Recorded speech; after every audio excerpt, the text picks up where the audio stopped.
Hi, this is Chris from the Stephanie Miller Show. Please enjoy this exclusive clip from Political Voices Network. Good morning, Jody. The spring is in the air.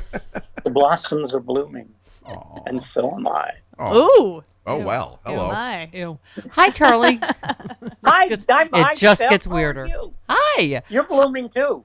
Thank you. We're all blooming. Thank you. We're all blooming nuts. Yes. You quoted Politico on this. The Republicans' 300-page-plus bill amounts to a legislative wish list of measures that have no future in the Senate, whose Democratic leaders have joined Biden in refusing to negotiate policy changes as part of the debt ceiling. They argue that lawmakers should raise the borrowing cap and avert global economic havoc without conditions, as Congress repeatedly did under former President Trump. The White House responded quickly, declining to defund everything it's done, telling McCarthy to grow the up. So that's where we are. And he doesn't have that's pretty much. And we've lost the nuanced wisdom of Tucker Carlson, the guy that's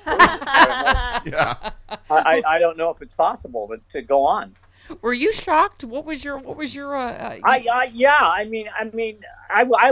was thinking, we were talking before I came on.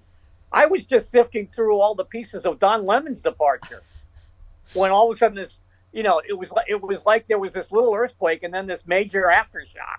Right. It was like when sadly Farrah Fawcett had to pick the same day to die as Michael Jackson. Right. Oh, I see. I didn't know that. That's interesting. Yeah. Anyway, what was I saying? Oh, sorry. I honestly believe that it's the Abby Grossberg I do too. stuff Yeah. that did him in. Yeah. I think the revelations in that lawsuit are going to be awful. And more than that, they're going to be easily understood. Yeah.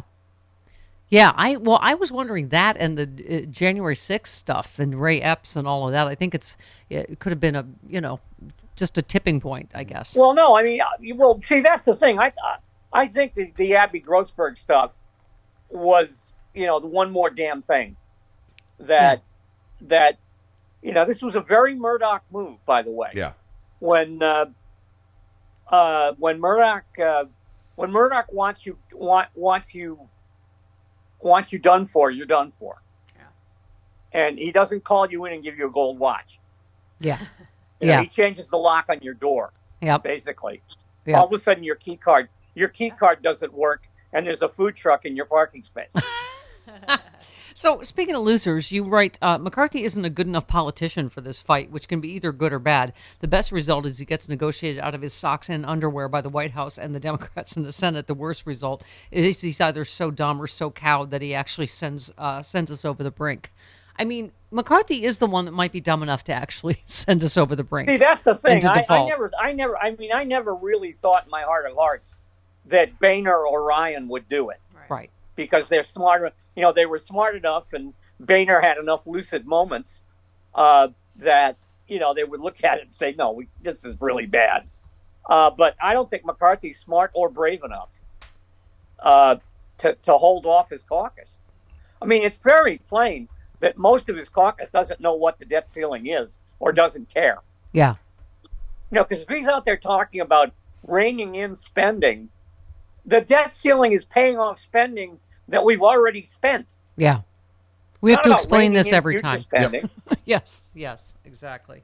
I love a caller to C-SPAN, actually, someone named Diane. Hi, Diane. Thanks for calling.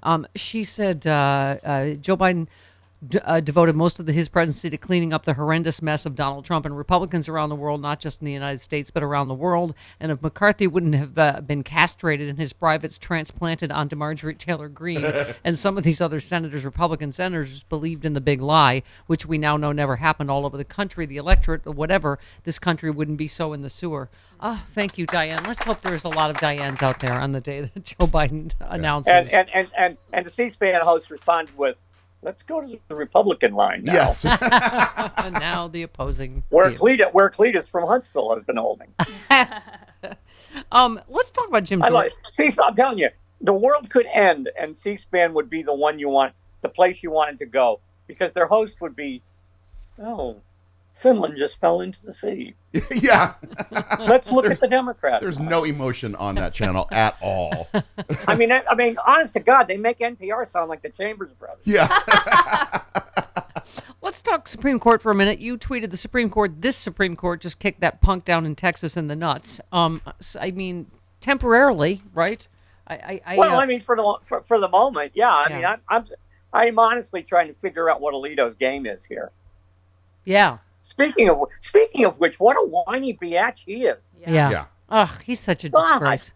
You're a Supreme Court justice, dude. Yeah. No, lighten up. Good Lord. Yeah. Have No, a I drink. a Go good, a strip good, search somebody. a good suggestion.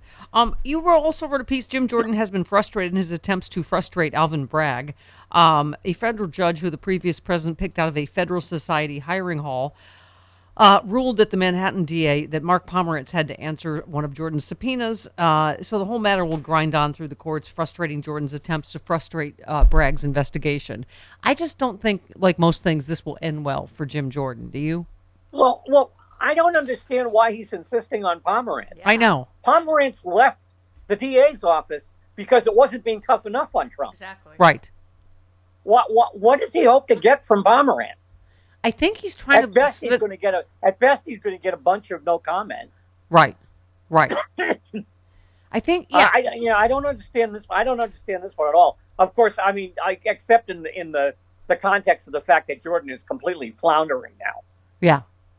Yeah, no, I don't think this is going to go well for him, and I think what Bragg also gets to have someone there, right? An attorney with him. Sure. So I don't know what Jordan thinks he's going to get, but I think he's trying to use him to prove that this was all political, that Pomerantz had a political axe to. I don't. Yeah. Anyway. It's not there anymore. Yeah, right. But so they didn't do the prosecution. How is that? Is Jordan a lawyer? I don't think so. No. He's a wrestling coach that ignored he impresses things. me as being an unusually successful, farm implement dealer. Yeah, he's a wrestling coach. Yes. Yeah.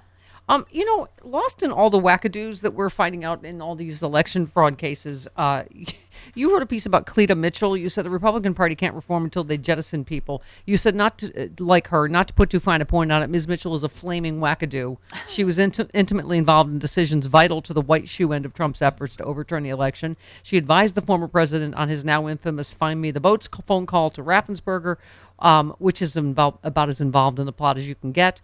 The Fani Willis thought so too. She subpoenaed Mitchell to testify to her grand jury investigating the former president's attempts to rat off the results of the Georgia balloting. No serious reform of the Republican Party is possible until it jettisons people like Mitchell, and inviting her to an RNC donors summit is far from that.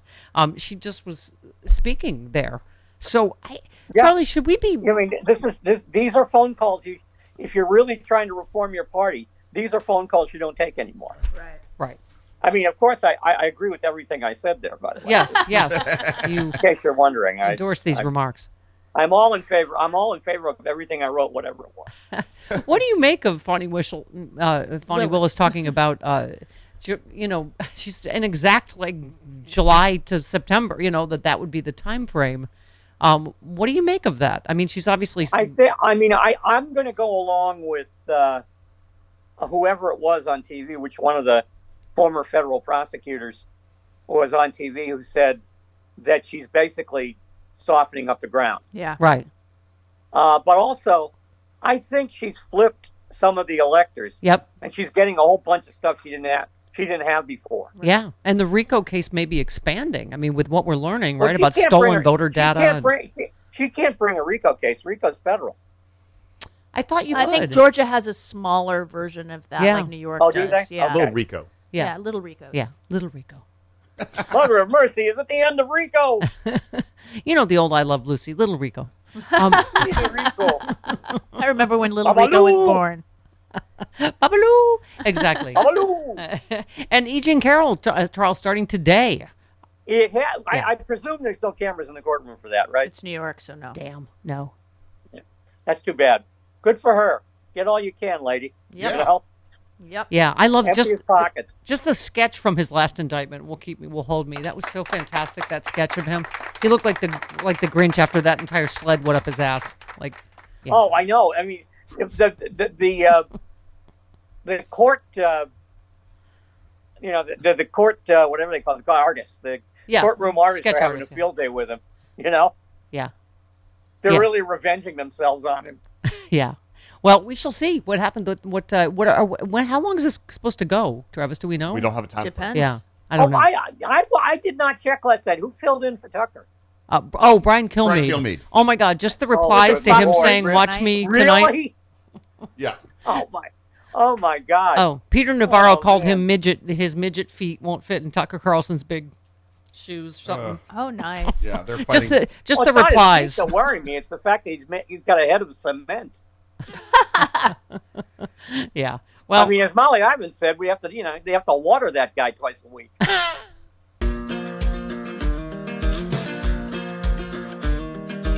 Republicans say they won't cut Social Security, Medicare, or Medicaid. But can honest, hard-working middle-class Americans really believe what these politicians say? Republicans said they wouldn't overturn Roe v. Wade. Here's what Supreme Court Justices Gorsuch, Kavanaugh, and Coney Barrett said during their Senate confirmation hearings. Roe v. Wade. It is a precedent of the United States Supreme Court. A good judge will consider it as precedent of the United States Supreme Court. Roe v. Wade. It's settled as a precedent of the Supreme Court. Roe is not a super precedent, but that doesn't mean that Roe should be overruled. Well, we saw how that turned out. They played us for fools. Tell your elected officials to keep their hands off of our Social Security and health care benefits.